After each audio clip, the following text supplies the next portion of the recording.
पहले इस वीडियो को देखिए।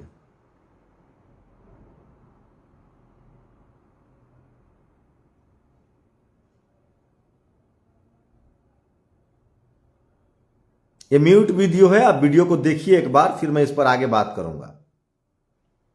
बहुत जरूरी वीडियो है जो मैं आपको दिखाना चाह रहा हूं। ये देखिए, ये देखिए, ये देखिए, ये युवा है जो बहुत ही गुस्से में है। इसकी क्या वजह है? बहुत बड़ी वजह है जो मैं आपको बताऊंगा, दिखाऊंगा। सोचिए, आप कल्पना कीजिए, इससे कई चीजें जुड़ी हुई है। हाथरस की बेटी का गैंगरेप याद है? किस तरह से जाति पंचायती हुई। मीडिया ने कहा कि उनका पहले से रिलेशनशिप था। पहले तो हत्या ही नहीं हुई, रेप ही नहीं हुआ, फिर रिलेशनशिप था।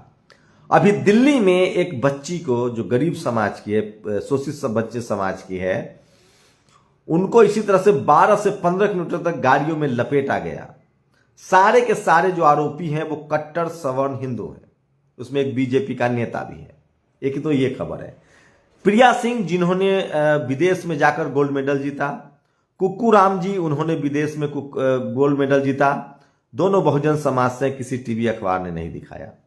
आप सोचिए, कल्पना कीजिए, यूपी में 277 सीटें निकलती है, 155 लगभग सीटें जो हैं उस पर भर्ती होती है, 144 सीटें जो हैं वो जनरल अपने खाते में रख लेता है और 14 SC ST को, OBC को देता है और कहता है कि और बाकी नॉट फाउंड सुटेबल। आपको पता है उसमें 40 नंबर लाना ही था पास होने के लिए। वो भी छोड़ दीजिए, राज्यसभा में कितने SC ST OBC के लोग हैं? आप कल्पना कीजिए, अगर रिजर्वेशन नहीं होता तो कितने SC ST के लोग सांसद बन पाते, विधायक बन पाते। आज भी 75 साल बाद भी सीने पर हाथ रख के वो तमाम SC ST के मेंबर ऑफ पार्लियामेंट और विधायक सोचे कि क्या बाबा साहब का रिजर्वेशन नहीं होता तो वो होते संसद में।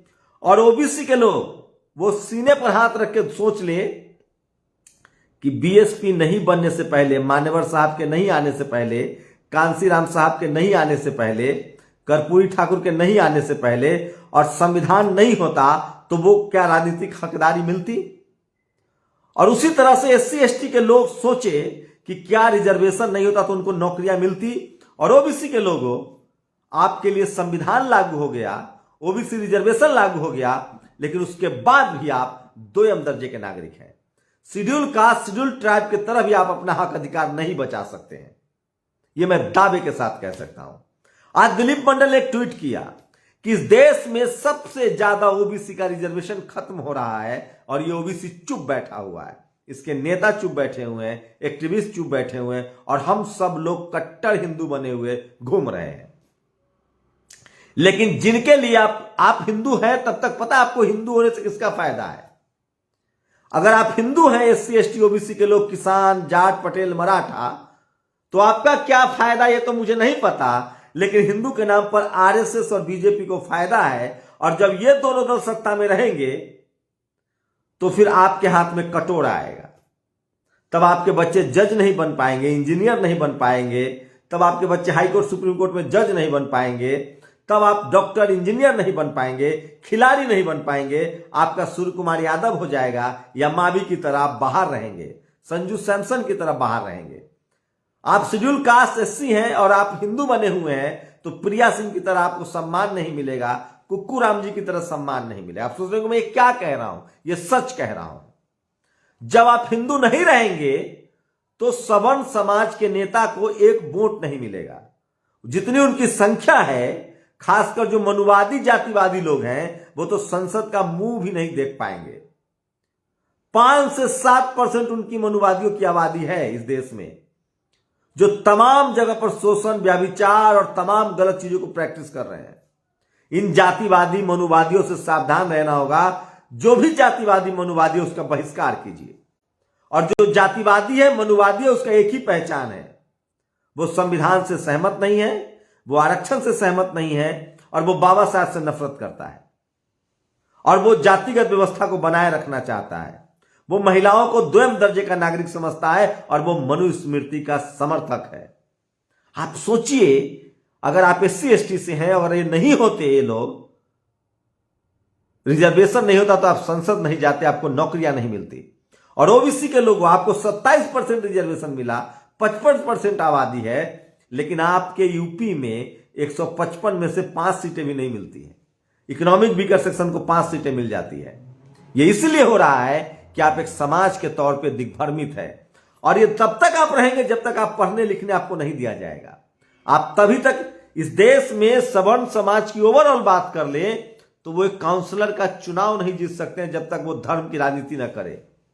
और जब तक धर्म की राजनीति रहेगी, एससी एसटी ओबीसी माइनॉरिटी और किसान जातियों को उनका हक नहीं मिलेगा। मैं सवाल पूछता हूं कि कौन एससी एसटी ओबीसी माइनॉरिटी और जाट गुर्जर पटेल मराठा को संसद जाने से रोकता है? कौन आपके बेटे को कलेक्टर इंजीनियर डॉक्टर बनने से रोकता है? कौन जाटों को किसने मारा हरियाणा में जब आरक्षण मांग रहे थे? राजस्थान में गुजरों को किसके सरकार में मारा गया? पटेलों को किसने मारा जब वो गुजरात में आरक्षण मांग रहे थे? मराठाओं को किसकी सरकार में आरक्षण नहीं मिला? और अगर मिल भी जाता है तो वो लागू क्यों नहीं होता है? और इकोनॉमिक वीकर सेक्शन गरीबी के आधार पर सवर्णों को कैसे आरक्षण मिल गया? ये सारा चीज समझना पड़ेगा आपको। और इस सब का जो इस सारी बीमारियों का इलाज हिंदू के नाम पर आपसे कराया जा रहा है। आपसे वोट लिया जा रहा है, आपको धार्मिक उन्माद में धकेला जा रहा है, आपके बच्चे बेरोजगार हो रहे हैं, स्कूल कॉलेज बंद हो रहे हैं, सारी कंपनियां बेची जा रही है, और आप लाचार और बेबस बनाए जा रहे हैं। आप देखिए अपने घरों में आपकी जमीनों की थोड़ी बहुत जो जमीन है उसकी कीमत कौड़ियों के भाव हो रही है। आपको मुआवजा नहीं मिल रहा है, आपके फसलों का कीमत नहीं मिल रही है। आप किसान बनने के लिए आपके बच्चे डॉक्टर इंजीनियर कलेक्टर एसपी अब नहीं बन पाएंगे। आप पीढ़ी दर पीढ़ी आपको उसी जमीन में झोंक दिया जाएगा कि जमीन जोतिए, गाय पालिए, भैंस पालिए, थोड़ा बहुत ठेकेदारी कर लीजिए, ट्रक चलवाइए, लेकिन आप इस जीवन के उन तमाम बड़े पदों पर मत पहुंचिए। उनके बच्चे विदेश पढ़ेंगे, वो आपको अंग्रेजी का विरोध करना सिखाएंगे। अगर संस्कृत सब भाषा की जननी है तो कहां है संस्कृत प्रदेश? मराठी, तेलुगु, तमिल सबका एक एक अपना प्रदेश है। कोई तो प्रदेश बताओ जहां संस्कृत की भाषा हो।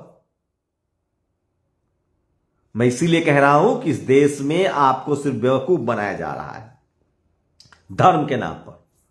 इस देश के मैं हिंदुओं से कहना चाहता हूं कि अपनी भागीदारी सोचो।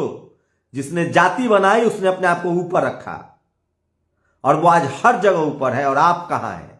इसके खिलाफ बोलना पड़ेगा। एक ही जाति के लोग ओबीसी आरक्षण के खिलाफ राजस्थान में कोर्ट जाते हैं, छत्तीसगढ़ में कोर्ट जाते हैं, झारखंड में कोर्ट जाते हैं, यूपी में कोर्ट चले जाते हैं, और उसी जाति संप्रदाय के जज जो है फैसले भी देते हैं। ओबीसी का जो आरक्षण खत्म हुआ यूपी में, उसमें ओबीसी के लोग ही नहीं थे। जो पीआईएल करने वाले थे उसी जाति के वकील थे, उसी जाति के जज थे, और आप जाति पर बात ही नहीं कर रहे हैं। इस देश में हर फैसला जाति के हिसाब से होता है, और जाति के हिसाब से भागीदारी तय होनी चाहिए। और जातियों के समूह को बाबा साहब ने एससी एसटी ओबीसी और माइनॉरिटी कहा है, और इनकी राजनीतिक हिस्सेदारी होनी चाहिए, सामाजिक हिस्सेदारी होनी चाहिए। ये जो मैंने वीडियो दिखाया था, कहा जा रहा है कि ये शेड्यूल कास्ट युवा है जिनका अपमान हुआ। आप कुछ भी कर लीजिए, जाति आपका पीछा नहीं छोड़ती है, और इसे लड़ने का एक ही तरीका है कि आपको अपने वोट देने का अधिकार समझना पड़ेगा।